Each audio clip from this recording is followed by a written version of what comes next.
নমস্কাৰ ছাত্ৰ ছাত্ৰীসকল মই তোমালোকৰ পল্লৱী বৰা বাইদেৱে তোমালোকক স্বাগতম জনাইছো এই কক্ষাৰ বিজ্ঞানৰ শ্ৰেণীকোঠালৈ আজি আমি পঢ়িম ক্লাছ 6ৰ আমাৰ বিজ্ঞান পাঠ্যপুথিৰ 11 নম্বৰ অধ্যায় পানীৰ বিভিন্ন অৱস্থা এই অধ্যায়ত আমি আলোচনা কৰিম বাষ্পীভৱনৰ হাৰক কি কাৰকে প্ৰভাৱিত কৰে তো তাৰ কাৰণে আমি প্ৰথমতে এটা ক্ৰিয়াকলাপ কৰিম এই ক্ৰিয়াকলাপটোত কি কৰিব লাগিব চা বাষ্পীভৱনৰ হাৰক প্ৰভাৱিত কৰা কাৰকসমূহ এতিয়া আমি জানো পানী বাষ্পীভৱন হয় হয়নে পানীক যেতিয়া আমি তাপ দিওঁ বা সূৰ্যৰ তাপত যদি আমি বাহিৰত উলিয়াই থওঁ তেতিয়া পানী কি হয় বাষ্পীভৱন হৈ যায় পানী লাহে লাহে কম হৈ যায় কিয় কম হয় কাৰণ পানীখিনি তাপৰ ফলত ভাপ হৈ ওপৰলৈ উঠি গুচি যায় হয়নে অৰ্থাৎ জলীয় বাষ্পৰ সৃষ্টি হয় এই যে বাষ্পীভৱনৰ হাৰক কিছুমান কাৰকে প্ৰভাৱিত কৰে এতিয়া কি কাৰক তাকে আমি নিৰ্ণয় কৰিবলৈ আমি এটা ক্ৰিয়াকলাপ কৰিম এতিয়া চোৱা ইয়াত তোমালোকে কি কৰিব লাগিব এটা চিত্ৰ দেখুওৱা হৈছে ইয়াত দুটা বাতি লৈছে তো তাৰ কাৰণে এই বাষ্পীভৱনৰ হাৰক প্ৰভাৱিত কৰা কাৰকসমূহ জানিবলৈ আমি কি ল'ব লাগিব চোৱা একে ধৰণৰ দুটা বাতি লৈ প্ৰতিটোত সমান পৰিমাণৰ পানী ঢালি দিবা এতিয়া প্ৰথমতে কি কৰিব লাগিব তোমালোকে একে আকাৰৰ দুটা বাতি লবা আৰু বাতিত সমান পৰিমাণৰ পানী দুটাতে তুমি ঢালি লবা তাৰ পিছত চোৱা এটা বাতি সূৰ্যৰ পোহৰত আৰু আনটো ছাদ ৰাখিবা আৰু এটা বাতি কি কৰিব লাগিব জানানে তোমালোকে সূৰ্যৰ পোহৰত ৰাখিবা আৰু এটা তোমালোকে অলপ ছাঁ জেগাত ৰাখি থবা বুজিছা তাৰ পাছত চোৱা প্ৰতি 15 মিনিটৰ মূৰে পৰ্যবেক্ষণ কৰা আৰু বাষ্পীভৱনৰ সময় লিপিবদ্ধ কৰা এতিয়া কি কৰিব লাগিব জানানে প্ৰথমতে তুমি এটা বাতি সূৰ্যৰ পোহৰত ৰাখিবা এটা ছাদ ৰাখি ললা ওকে তাৰ পিছত প্ৰতি 15 মিনিটৰ মূৰে তুমি চাব লাগিব যে বাষ্পীভৱন হৈছে নাই অৰ্থাৎ বাতিটোৰ পৰা পানীখিনি কমি গৈছে নাই যিমানটি পৰিমাণে কমিছে কোনটো সময়ত কমিছে তুমি প্ৰথম 15 মিনিটত চাওঁতে ধৰা কিমান পৰিমাণে কমা দেখিলা বা পিছৰ 15 মিনিটত চাওঁতে কিমান পৰিমাণে কমা দেখিলা সেই বস্তুটো তুমি লিপিবদ্ধ কৰি ৰাখিব লাগিব বুজিছা তাৰ পাছত চোৱা এতিয়া চোৱা বাষ্পীভৱনৰ পৃষ্ঠৰ আয়তন উষ্ণতা আৰু বতাহৰ আৰু আৰ্দ্ৰতাৰ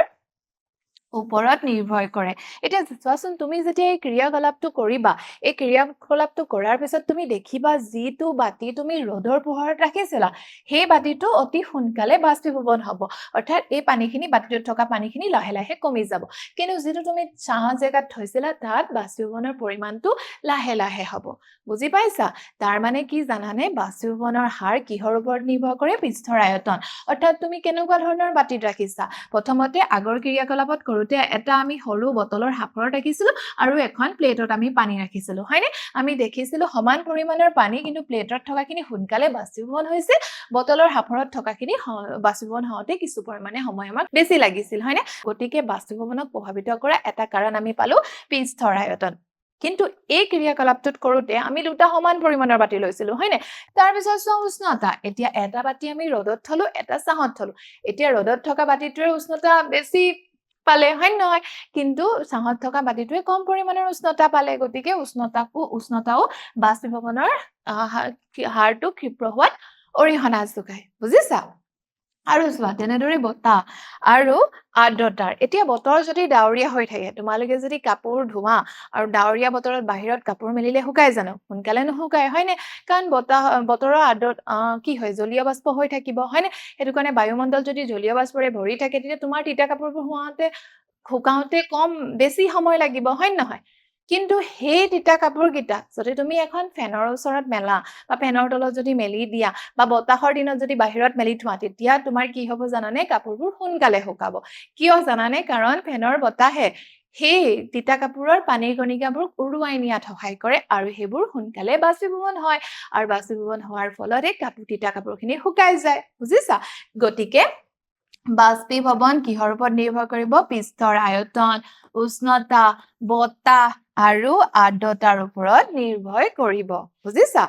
ইয়াৰ পাছত চোৱা ছাঁতকৈ সূৰ্যৰ পোহৰত পানী বেছিকৈ বাষ্পীভৱন হয় আমি জানো ছাঁতকৈ কি জেগাত সূৰ্য য'ত বেছি থাকিব সূৰ্যৰ পোহৰ য'ত বেছি থাকিব সেই জেগাত পানী বেছিকৈ বাষ্পীভৱন হ'ব হয়নে গৰম ৰ'দ ঘাই দিনত কাপোৰ সোনকালে শুকাই যায় এতিয়া আমি দেখো গৰম বা বেছিকৈ ৰ'দ দি আছে হেনেকুৱা বতৰত আমাৰ কি হয় কাপোৰ সোনকালে বাহিৰত মেলি থলে শুকাই যায় কাৰণ তেতিয়া বায়ুমণ্ডলটো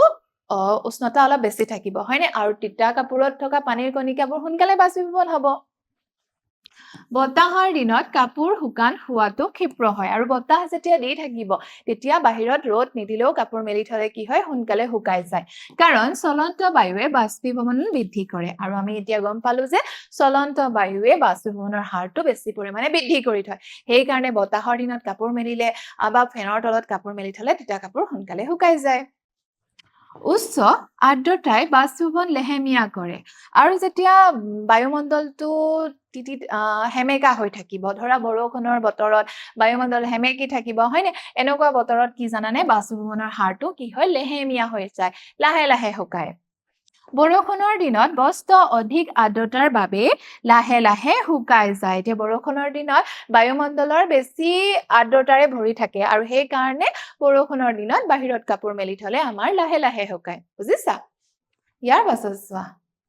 এতিয়া চোৱা পানীৰ শীতলীকৰণ প্ৰক্ৰিয়া এতিয়া আমি পানীৰ শীতলীকৰণ পানী কেনেকুৱা পাত্ৰত থলে বেছিকে ঠাণ্ডা হৈ থাকিব হয়নে বেছি দেৰিলৈকে ঠাণ্ডা হৈ থাকিব তাৰ কাৰণে এটা আমি ক্ৰিয়াকলাপ কৰিম তাৰ কাৰণে প্ৰথমতে আমাক কি লাগিব চোৱা একে পৰিমাণৰ পানী ৰখা প্লাষ্টিকৰ বটল ধাতুৰ পাত্ৰ আৰু মাটিৰ পাত্ৰ এতিয়া একে পৰিমাণৰ পানী থকা আমি তিনিটা পাত্ৰ ল'ম এটা ল'ম ধাতুৰ পাত্ৰ এইটো ধাতুৰ পাত্ৰ এটা প্লাষ্টিকৰ বটল আৰু এটা মাটিৰ সৰু টেকেলিত লৈছো আৰু আমি সমান পৰিমাণৰ পানী ৰাখিছো এই গিলাসটোত যিমান পানী থওঁ বটলটো সিমান পৰিমাণৰ আৰু এই কলহটো সিমান পৰিমাণৰ পানী আমি থৈ দিম পৰ্যবেক্ষণ কৰা এতিয়া আমি পৰ্যবেক্ষণ কৰিব লাগিব কোনটোত পানী বেছি সময় ঠাণ্ডা হৈ থাকে এতিয়া আমি চাম কোনটোৰ পাত্ৰত থকা পানীখিনি বেছি সময় ঠাণ্ডা হৈ থাকিব এই ধাতুৰ পাত্ৰত থকা পানীখিনি নে প্লাষ্টিকৰ বটলত নে মাটিৰ টেকেলিত থকা পানীখিনি বুজিছা চোৱা এতিয়া কি পৰ্যবেক্ষণ কৰিবা তুমি মাটিৰ পাত্ৰৰ মাজেৰে পানী সোমাই যায় কিন্তু প্লাষ্টিক বা ধাতুৰ পাত্ৰৰ মাজেৰে নহয় এতিয়া চোৱা এই ধাতুৰ পাত্ৰত যেতিয়া আমি পানী থম এই পানীখিনি কি হয় ইয়াৰ পৃষ্ঠৰ মাজলৈ সোমাই যাব নোৱাৰে বা প্লাষ্টিকৰ বটলতো ইয়াৰ পানীখিনি প্লাষ্টিকৰ পৃষ্ঠলৈ সোমাই যাব নোৱাৰে কিন্তু এই মাটিৰ কলহত থকা পানীখিনি যেতিয়া আমি মাটিৰ কলহত থম তেতিয়া মাটিৰ কলহৰ ভিতৰত থকা পানীখিনি ইয়াৰ মাটিৰ পৃষ্ঠৰ কিছুমান সৰু সৰু ছিদ্ৰ থাকে সেই ছিদ্ৰৰ মাজত সোমাই যায় বুজিছানে তাৰ পাছত চোৱা এই পানী পাত্ৰত থকা সৰু সৰু ছিদ্ৰবোৰৰ মাজেৰে বাষ্পীভৱন হৈ ঠাণ্ডা হয় তাৰপিছত এই মাটি কলহৰ পানীখিনি যিহেতু মাটি কলহটোৰ ভিতৰত বাহিৰত মাটি কলহটোত থকা সৰু সৰু ছিদ্ৰত সোমাই পৰিব তাৰ পাছত এই পানীখিনি কি হ'ব জানানে বাষ্পীভৱন হ'ব বাষ্পীভৱন হৈ ইয়াৰ ভিতৰখন কি কৰে ঠাণ্ডা কৰি ৰাখে তাৰ ফলস্বৰূপে মাটি কলহত পানী থলে বেছি দেৰিলৈকে ঠাণ্ডা হৈ থাকে বুজিছা বাষ্পীভৱনৰ অন্যান্য উদাহৰণ এতিয়া আমি গম পালো যে মাটি কলহত পানী থলে বাষ্পীভৱনৰ কাৰণৰ ফলতেই মাটি কলহত পানী ঠাণ্ডা হৈ থাকে তেনেদৰে প্লাষ্টিকৰ পৃষ্ঠলৈ পানীখিনি সোমাই যাব নোৱাৰে আৰু তেনেকে ধাতুৰ পৃষ্ঠটো কোনো ফুটা নাথাকে সৰু সৰু ছিদ্ৰ নাথাকে তাৰ ফলস্বৰূপে পানী ধাতুৰ পৃষ্ঠৰ ভিতৰলৈ সোমাব নোৱাৰে তাৰ ফলস্বৰূপে তাত বাষ্পীভৱন নহব আৰু মাটি কলহত যিহেতু মাটিত থকা সৰু সৰু ছিদ্ৰবিলাকত পানী সোমাই যায় বাষ্পীভৱন হৈ কলহৰ ভিতৰখন কি কৰি ৰাখে জানানে ঠাণ্ডা কৰি ৰাখে সেই কাৰণে মাটি কলহত পানী থলে বেছি দেৰিলৈকে ঠাণ্ডা হৈ থাকে তেনেকে বাষ্পীভৱনৰ অন্য কিছুমান উদাহৰণ দিয়া আছে কি উদাহৰণ চোৱা গ্ৰীষ্মকালত মজিয়াত পানী ছটিয়াই দিলে পৃষ্ঠভাগ ঠাণ্ডা হয় এটা গৰমৰ দিন পৰিছে দেই তেতিয়া তুমি মজিয়াখনত যদি পানী অলপ ছটিয়াই দিয়া তেতিয়া কি দেখিবা অলপ দেৰি পিছত মজিয়াখন চেঁচা হৈ পৰিব ঠাণ্ডা হৈ পৰিব বুজিছানে কিয় কাৰণ মজিয়াখন কি হৈছে গৰম হৈ আছে তাত যদি তুমি পানী দি দিয়া পানীখিনি কি হ'ব পানীখিনি সেই গৰমৰ পৃষ্ঠত পৰি বাষ্পীভৱন হৈ পৰিব ফলস্বৰূপে মজিয়াখন কি পৰিব জানানে তাৰ পৰা তাপটো গুচি যাব ফলস্বৰূপে মজিয়াখন ঠাণ্ডা হৈ পৰিব হয়নে আৰু চোৱা হ্যান্ড স্যানিটাইজাৰ ঘঁহিলে ঠাণ্ডা অনুভৱ হয় তোমালোকে নিশ্চয় হ্যান্ড স্যানিটাইজাৰ কৰি পাইছা হয়নে আমি বিশেষকৈ কৰোনাৰ সময়ৰ পৰাই স্যানিটাইজাৰ ইউজ কৰিবলৈ আমি লৈছো হয়নে নহয় এতিয়া স্যানিটাইজাৰ যেতিয়া তুমি হাতত লোৱা আৰু তাৰ পাছত তুমি হাতখন ঠাণ্ডা অনুভৱ কৰা কিয় জানানে এই স্যানিটাইজাৰ এনেকুৱা এটা বস্তু যেটো আমাৰ হাতৰ তাপৰ উষ্ণতাত পৰি সোনকালে বাষ্পীভৱন হৈ পৰে আৰু যেতিয়া স্যানিটাইজাৰখিনি বাষ্পীভৱন হৈ পৰে আমাৰ হাতৰ তলুৱাত থকা তাপখিনি শোষণ কৰি লয় তাৰ ফলস্বৰূপে আমাৰ হাতত তাপ নাইকিয়া হয় আৰু হাতখন আমাৰ চেঁচা অনুভৱ হয় বুজিছা তাৰ পাছত চোৱা এতিয়া চোৱা আৰু এটা আমি ক্ৰিয়াকলাপ কৰিম পট কুলাৰ বা শীতলীকৰণ যন্ত্ৰ এতিয়া পট কুলাৰ তোমালোকৰ ঘৰত যদি ধৰা ফ্ৰিজ নাই বা ৰেফ্ৰিজাৰেটৰ নাই তেতিয়া তোমালোকে ঘৰতে এটা ফ্ৰিজাৰ বনাই ল'ব পাৰিবা বুজিছানে যিটো তোমালোকে ঘৰত তেনেই সহজে বনাই ল'ব পাৰিবা আৰু এইটোক তোমালোকে পট কুলাৰ বুলি ক'ব পাৰিবা আৰু ইয়াত তোমালোকে 2-3 দিনলৈকে শাক-পাচলি ফল-মূল ধুনীয়াকৈ ৰাখি থব পাৰিবা বুজিছা তাৰ কাৰণে কি কৰিব লাগিব চোৱা Yes, মা বিভিন্ন আকাৰৰ মাটিৰ পাত্ৰ দুটা লওক প্ৰথমতে তুমি কি ল'ব লাগিব জানানে দুটা বেলেগ বেলেগ আকাৰৰ মাটিৰ পাত্ৰ ল'ব লাগিব এটা তুমি ডাঙৰ ল'ব লাগিব আৰু এটা তুমি সৰু ল'ব লাগিব বুজিছা ডাঙৰ পাত্ৰটোৰ তলত বালি দিব এতিয়া ডাঙৰ পাত্ৰটোত যদি তুমি ল'বা তাৰ পিছত এই পাত্ৰটোৰ তলত কি দিবা তুমি বালি ভৰাব লাগিব বালি তুমি অতি সহজে পাবা হয় নে এই বালিখিনি ইয়াত ভৰাই দিবা বেছি নভৰাবা অলপ পৰিমাণে তুমি ইয়াত বালি ভৰাই দিবা বুজিছা তাৰ পাছত কি কৰিব লাগিব চোৱা সৰু পাত্ৰটো ভিতৰত ৰাখি ফাকটো বালিৰে ভৰাই দিব তাৰ পিছত তুমি অলপ পৰিমাণে ডাঙৰ পাত্ৰটো লৈ ইয়াত অলপ পৰিমাণে বালি দি দিলা তাৰ পিছত সৰু পাত্ৰটো ইয়াত থৈ দিলা তাৰ পিছত তোমালোকে দেখিলা যে এই ইমান এনেকুৱা পৰিমাণে অলপ খালি জেগা আছে সেই খালি জেগাখিনিতো তুমি কি কৰিবা বালি ভৰাই দিবা বুজিছা বালি ভৰাই দিব লাগিব বালিৰ আৰ্দ্ৰ কৰি ৰাখিবলৈ বালিত পানী ঢালি দিব তাৰ পিছত তুমি যে বালিখিনি যে দিলা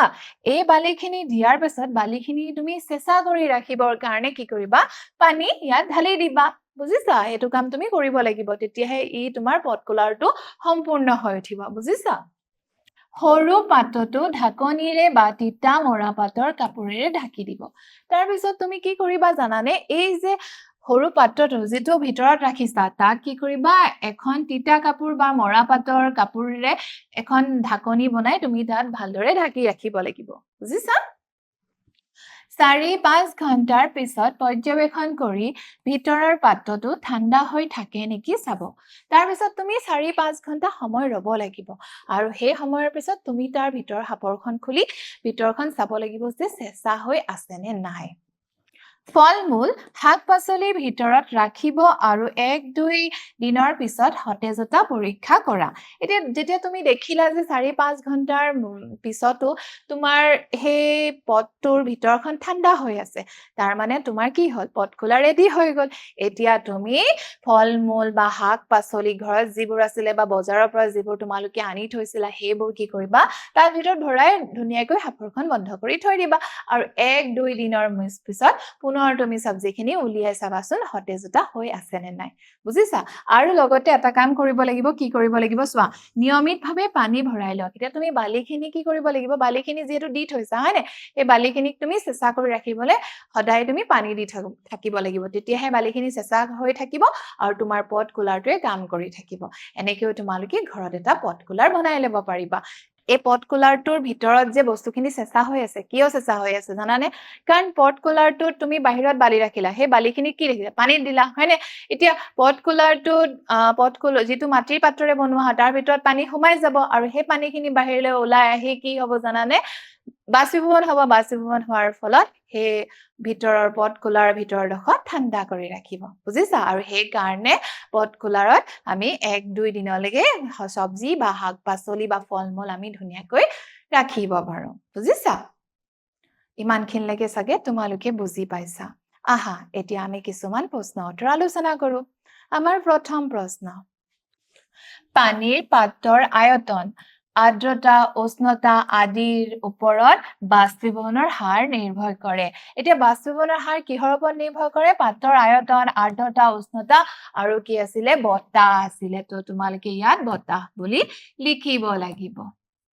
বুজিছা ইমানখিনিলৈকে চাগে তোমালোকে বুজি পাইছা ভালদৰে পঢ়া শুনা কৰি থাকিবা নমস্কাৰ ধন্যবাদ